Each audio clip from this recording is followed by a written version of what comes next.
Hi friends, welcome to Amakshi Excel tutorials. Let's learn and conquer the fear of Excel. Before we start the video, please press the bell icon and share this video with your friends. So in this video, we'll be discussing about a new function, that is if. Now we'll be talking about if function, what it is and for what it is used. Now it basically checks for a condition or a logic that you have applied and accordingly returns the value. The value here can be either true or false. मतलब अगर आपको किसी condition पे check लगाना है और उसके according आपको अपना रिजल्ट चाहिए तो वहां पर आपका इफ फंक्शन काम करेगा. Now let's understand this with example, but before that if function का वैल्यू क्या होता है, कैसे हम इफ फंक्शन यूज करते हैं. अब इफ फंक्शन के लिए जो हमारे पास तीन चीजें होती हैं इसमें बेसिकली, पहला आता है लॉजिकल टेस्ट. लॉजिकल टेस्ट क्या होता है? लॉजिकल टेस्ट मींस यहां पे you have to mention what logic और what condition you wish to apply. आप क्या कंडीशन पे चेक लगा रहे हो वो कंडीशन आएगी आपकी सबसे पहले. फिर कॉमा के बाद आपका नेक्स्ट वैल्यू जो आती है that is value if true. Value if true मतलब आपने एक कंडीशन लगा दी, यहाँ पे लॉजिकल टेस्ट लगा दिया. अब अगर आपकी कंडीशन सेटिस्फाई करती है, if your condition satisfied then what value you wish to apply. अगर आपकी कंडीशन सेटिस्फाई कर गई तो क्या वैल्यू आएगी? वो आएगी आपकी सेकंड वैल्यू. लास्ट आता है वैल्यू इफ फॉल्स. मतलब अगर आपकी कंडीशन सेटिस्फाई नहीं करती है तो वैल्यू क्या डिस्प्ले होगी वहां पर. इन तीन वैल्यूज के बिहाफ पे हमारा इफ फंक्शन कंप्लीट होता है. कैसे? Will understand. यहाँ पे हमने एक एग्जाम्पल में एम्प्लॉय कोड्स लिए हैं, एम्प्लॉय नेम्स लिए हैं, लोकेशन, इनकी 3 मंथ्स की सेल्स है, that is January, February and March. इन 3 महीनों की सेल्स ली है. अब हमें निकालनी है इसमें क्वार्टर सेल्स. अगर हम क्वार्टर सेल्स की बात करते हैं तो हमने ऐड फंक्शन सीखा था. हम ऐड फंक्शन के थ्रू सिंपली सम फंक्शन के थ्रू या फिर एडिशन करके क्वार्टरली सेल्स निकाल देंगे, यानी जनवरी प्लस फरवरी प्लस मार्च. ये आ गया हमारा क्वार्टर सेल्स. इसी को हम ड्रैग कर देंगे तो ये फॉर्मूला हमारा बाकी सब में एप्लीकेबल हो गया. नेक्स्ट आता है हमारे पास अप्रेजल. अब यहाँ पे हमें लगाना है इफ फंक्शन और इस कंडीशन में हमारे पास क्या कंडीशन है कि इन एम्प्लॉइज का अप्रेजल सिर्फ तब होगा जब इनकी क्वार्टर सेल्स जो है वो 8000 से ऊपर है. मतलब 8000 एंड अबव अगर इनकी क्वार्टर सेल्स है तब इनका इंक्रीमेंट होगा, अप्रेजल होगा, एंड दैट वुड बी 10%. अब हमें देखना है कि किस किस का अप्रेजल 10% होगा और किस किस का अप्रेजल नहीं होगा या फिर कुछ और. तो अब हम इसमें इफ फंक्शन लगाएंगे. कैसे? Will start with is equals to 8 bracket open. अब जैसे कि हमने डिस्कस किया था, पहला आएगा हमारा लॉजिकल टेस्ट, सेकंड आएगा value if true and last आएगा वैल्यू इफ फॉल्स. सबसे पहले हम लगाते हैं अपना लॉजिकल टेस्ट. अब इस केस में हमारे पास टेस्ट क्या है कि हमें वैल्यू चेक करनी है क्वार्टर सेल्स की, कि हमारे पास ये वैल्यू जो है वो 8000 से ऊपर होनी चाहिए. तो क्या होगा? This value should be greater than, कितनी वैल्यू होनी चाहिए? 8000 के अबव चाहिए हमें. तो यहां पर हमने फंक्शन लगा दिया. अब ये हो गया हमारा logical test. Logical test complete हो गया. नेक्स्ट हमारा आता है वैल्यू इफ ट्रू. अब हमें क्या वैल्यू डिस्प्ले करानी है अगर हमारा ये फंक्शन सेटिस्फाई होता है, तो हमारी ये कंडीशन सेटिस्फाई होती है. अब हमारा अप्रेजल कितना है? 10%. तो यहाँ पे हमें वैल्यू डिस्प्ले करानी है 10%. जो भी वैल्यू आप डिस्प्ले कराना चाहते हो प्लीज रिमेंबर दैट वो वैल्यू आपको कोट्स में डालनी है, दैट इज डबल कोट्स में. डबल कोट्स में आपको वो वैल्यू डिस्प्ले करवानी है जो भी आपको यहाँ पे चाहिए. हमने डाल दिया 10%. मतलब अगर ये वैल्यू 8000 से अबव होती है तो हमारी वैल्यू आएगी 10%। अब नेक्स्ट आता है हमारा वैल्यू इफ फॉल्स, मतलब अगर ये 8000 के अबव हुआ तो वो 10% डिस्प्ले करा देगा, ठीक है। बट अगर ये 10% से कम हुआ, अगर ये 8000 से कम हुआ तो वो क्या वैल्यू डिस्प्ले करवाएगा? तो यहाँ पे हम लिखना चाहते हैं, या पे आप कोई भी वैल्यू या कोई भी कोट जो भी आपके मन में हो यू कैन डिस्प्ले। यहाँ पे मैं डिस्प्ले करवाना चाहती हूँ कैंडिडेट के लिए, let's say no appraisals,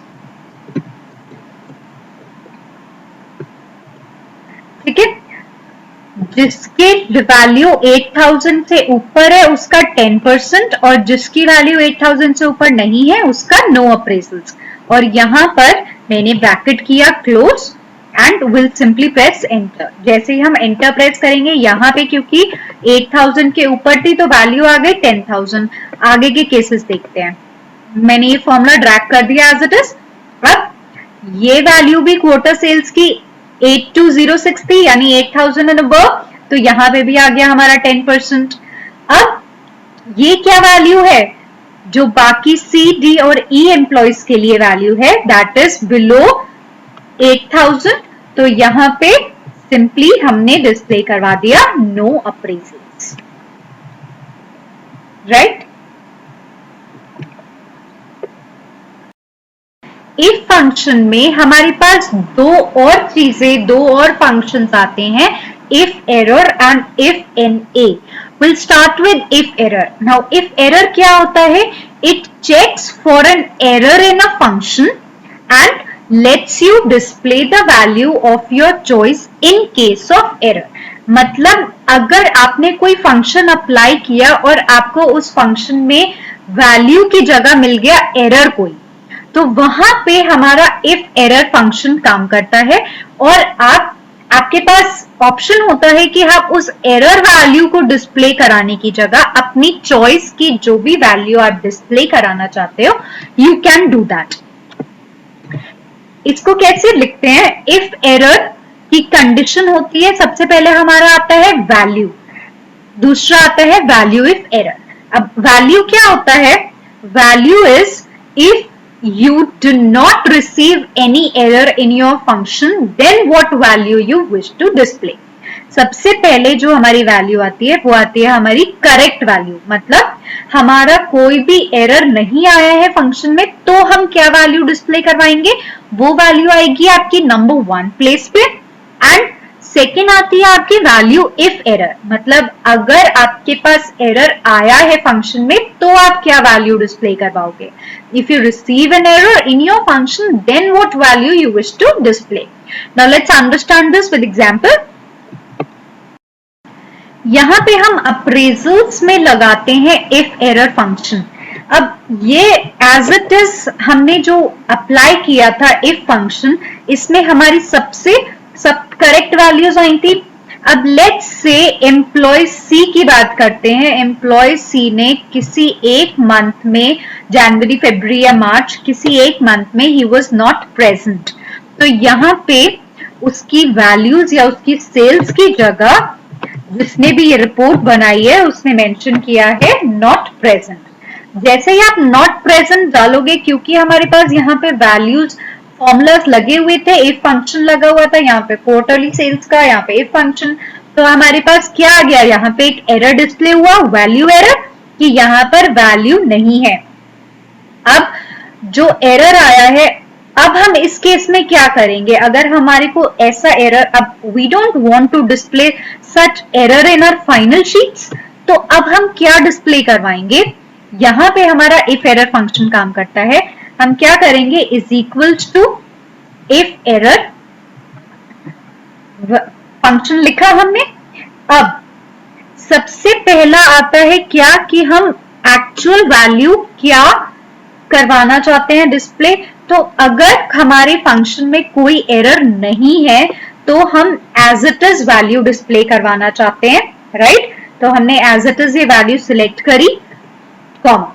next value आती है वैल्यू इफ एरर, मतलब अगर हमारे फंक्शन में एरर आया है तो हम क्या डिस्प्ले करवाएंगे? तो हम यहां पे डिस्प्ले करवाना चाहते हैं लेट्स से नॉट एप्लीकेबल। क्यों? क्योंकि उसने 3 मंथ्स का क्वार्टर था, हमने कैलकुलेशन क्वार्टरली के हिसाब से करी थी, बट पूरा 1 महीना वो था ही नहीं, तो उसको आइडली अप्रेजल नहीं मिलना चाहिए। तो हमने यहाँ पे नॉट एप्लीकेबल लिखा, एरर की जगह हम एरर की जगह नॉट एप्लीकेबल डिस्प्ले करवाना चाहते हैं, तो हमने यहाँ पे डिस्प्ले करवाया एंड विल प्रेस एंटर। अब यहाँ पे तो क्योंकि हमारे पास वैल्यू थी तो इसने एज इट इज 10% उठा लिया, जो कि हमने यहाँ पे मेंशन किया था। अब हम बाकी भी देखते हैं, तो what you can see here, यहाँ पे भी वैल्यू थी तो इसने उठा लिया, यहाँ नो अप्रेजल्स की वैल्यू थी तो इसने as it is no appraisals उठा लिए।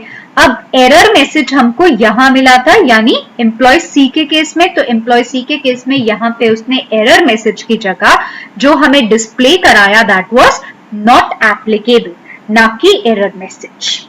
क्लियर? नेक्स्ट आता है हमारा if N A. Now if N A function कैसे काम करता है? It checks for hashtag N A, hashtag यानी that is not applicable message in a function and lets you display the value of your choice in case of this message।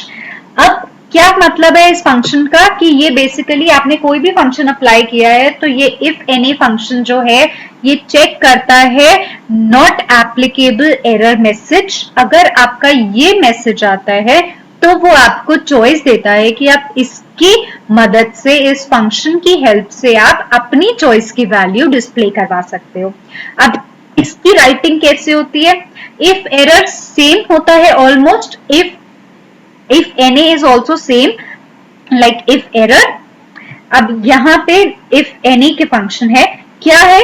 Value, यहाँ पे value आएगी कि if you do not receive the N A message that is not applicable message, आपको अगर receive नहीं होता है function में तो आपकी क्या वैल्यू डिस्प्ले करवाएगा। और दूसरा आता है वैल्यू इफ एन ए, मतलब अगर आपके पास कोई मेजर मैसेज आ गया है एन ए का, नॉट एप्लीकेबल का, तब आपकी क्या वैल्यू डिस्प्ले होगी। Now let's see. इस एग्जाम्पल में हमने देखा था कि हमने क्वार्टरली सेल्स निकाली थी। कैसे? हमारे पास 3 मंथ्स की वैल्यूज थी, सेल्स थी इन एम्प्लॉयज की, और इसलिए हमने क्वार्टरली सेल्स निकाली। अब लेट्स से हम किसी और शीट से as it is quarterly sales according to the employ name अपनी इस शीट पे कॉपी करते हैं, और क्योंकि ये सिमिलर नहीं होगा, मतलब रो वाइज सॉर्टेड नहीं होगा, हमारा जो प्रीवियस डेटा था उसमें कुछ भी हो सकता है, तो लेट्स से हम वी लुकअप की मदद से यहां पर अपनी वैल्यूज लाएंगे दूसरी शीट से। तो हम क्या करेंगे? सबसे पहले हम वी लुकअप लगाते हैं। वी लुकअप यहां मैं जल्दी लगा रही हूं, बट नेक्स्ट वीडियो में मैं अच्छे से एक्सप्लेन करूंगी आपको कि वी लुकअप क्या होता है और कैसे लगता है।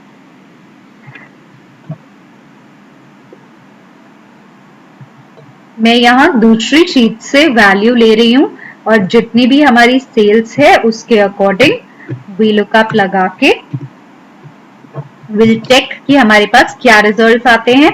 तो अब जिस शीट से मैंने वो डेटा उठाया था वहां पे हमारे पास 2 वैल्यूज थी, यानी एम्प्लॉय ए और एम्प्लॉय डी के रिजल्ट्स उस शीट में थे, but employee B, C and E के रिजल्ट्स उस शीट में नहीं थे। तो अब यहाँ पे उसने एरर मैसेज दिखा दिया है आपको NA which is not applicable। अब यहाँ पे हमारा फंक्शन काम करता है if NA का। हम यहाँ पे NA एरर मैसेज की जगह we want to display कि हमारी जो शीट थी उसमें डिटेल्स were not found। कैसे करेंगे? VLOOKUP मैसेज लगा हुआ है, इसी में हम एडिटिंग करेंगे। Please have a look at the address bar. is equals to if any। if any लगाया हमने। अब if any का फंक्शन जैसे हमने डिस्कस किया क्या होता है, पहले आती है आपकी वैल्यू कि आपको क्या वैल्यू डिस्प्ले करानी है अगर एरर नहीं होता। तो हमें क्या वैल्यू डिस्प्ले करवानी है, वही वैल्यू जो हमने दूसरी शीट से कॉपी की है, हमें as it is value display करवानी है। तो हम यहाँ पे कुछ चेंजेस नहीं करेंगे और इसका वीलुकअप की वैल्यू एज इट इज रहने देंगे, राइट। तो हमें यहाँ पे वही वीलुकअप की वैल्यू चाहिए। जिस केसेस में NA आया है, यानी हमारे पास नॉट एप्लीकेबल का एरर मैसेज आया है, वहां पे हम क्या डिस्प्ले करवाना चाहते हैं, तो वहां पे हम डिस्प्ले करवाना चाहते हैं details not found. Please do remember कि ये मैसेजेस आपको कोट्स में ही डालने हैं, डबल कोट्स में। Then you will close this bracket और आपका ये फंक्शन हुआ कंप्लीट। अब यहाँ पे हमारे पास क्योंकि एरर मैसेज नहीं था तो ये वैल्यू एज इट इज आ गई। हम इस फंक्शन को नीचे कॉपी करते हैं, जितने भी हमारे NAs थे वो सारे रिप्लेस हो गए डिटेल्स नॉट फाउंड से। I hope I'm clear. If you have any doubts, please comment in the comment section.